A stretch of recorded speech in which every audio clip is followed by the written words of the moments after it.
అధ్యక్ష చెన్నూరు నియోజకవర్గంలో వానలో నీళ్లు సరిగా లేవు, పంటలు ఎండిపోతున్నాయి. దాని గురించి నేను మంత్రి గారికి రిక్వెస్ట్ చేశాను.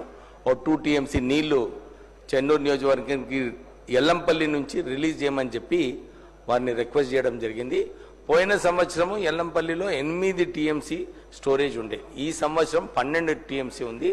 త్వరగా ఈ 2 TMC నీళ్లు రిలీజ్ చేస్తే కొంచెం ఈసారి పంటలు కూడా కాపాడుకోవడం జరుగుతుంది. సో అర్జెంటుగా ఉత్తమ్ కుమార్ రెడ్డి ఇరిగేషన్ మంత్రి గారిని ఆదేశాలు ఇవ్వాలని చెప్పి కోరుతున్నారు.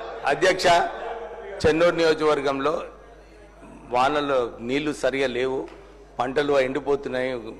దాని గురించి నేను మంత్రి గారికి రిక్వెస్ట్ చేశాను. ఓ 2 TMC నీళ్లు చెన్నూరు నియోజకవర్గానికి ఎల్లంపల్లి నుంచి రిలీజ్ చేయమని చెప్పి వారిని రిక్వెస్ట్ చేయడం జరిగింది. పోయిన సంవత్సరం ఎల్లంపల్లిలో 8 TMC స్టోరేజ్ ఉండే, ఈ సంవత్సరం 12 TMC ఉంది. త్వరగా ఈ 2 TMC నీళ్లు రిలీజ్ చేస్తే కొంచెం ఈసారి పంటలు కూడా కాపాడుకోవడం జరుగుతుంది. సో అర్జెంటుగా ఉత్తమ్ కుమార్ రెడ్డి ఇరిగేషన్ మంత్రి గారిని ఆదేశాలు ఇవ్వాలని చెప్పి కోరుతున్నాను.